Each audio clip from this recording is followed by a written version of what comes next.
Assalamu alaikum warahmatullahi wabarakatuh jama'a. Gaskiya ina so dan isar da wani dan karamin sako ne zuwa ga wannan bawan Allah da ake kira Bello Galadanci, ma'ana wanda ake fi sani da Dan Bello. Dan Bello, gaskiya mu mutanen arewa musulmai baka yi mana adalci ba. Wannan abun da ka taso da shi, ka rasa ranar da za ka yi wa mutane irin wannan abu. In ma abin da ka faɗi gaskiya ne kan wannan malami, ka rasa ranar da za ka yi mutane wannan abu sai a ranar sallah, ranar da kowa da kowa ke cikin farin ciki, kake so ka tara mutane wani sabon zaune tsaye. Abin da kai gaskiya ba kyauta ba. Kuma wannan bincike da ke magana ka yi, a je ma ka bincike, wannan binciken naka gaskiya ne. Kana magana da bibiyan din wannan malami namu, Malam Abdullahi Balalau, Sheikh Abdullahi Balalau. Kana magana bibiyan ɗinsa an buɗe akawun sama da 30. To aƙalla ba ƙasar ba wannan malamin ba.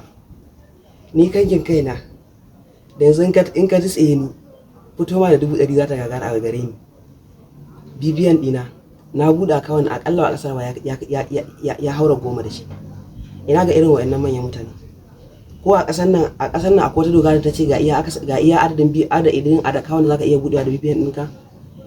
Mu gaskiya amma da wannan dokar ya kamata lokacin da ka wani bidiyo a ce ka fito da dokar da ta hana mutum ya bude akawun da yawa. Da ka fito da wannan in ma da ita fa kenan. Dan ni a yanzu gaskiya in ma da wannan dokar ban santa ba. Gaskiya ban santa ba. Amma gaskiya abin da kai mana baka yi adalci ba. Yanzu ga ka tara mutane hankali.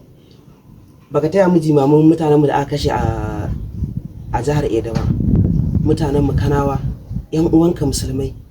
In ma abin nan ne jihar ku ɗaya da su, baka taya mu jimami akan wancan abin da ya faru ba.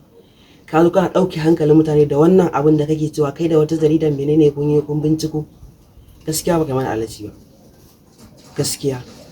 Kuma daga yau da ni da wanda zan iya ba shawara ya ɗauka, following ɗinka, liking ɗin bidiyon ka, share ɗin bidiyon ka, ni da yanzu daga yau ba hannuna a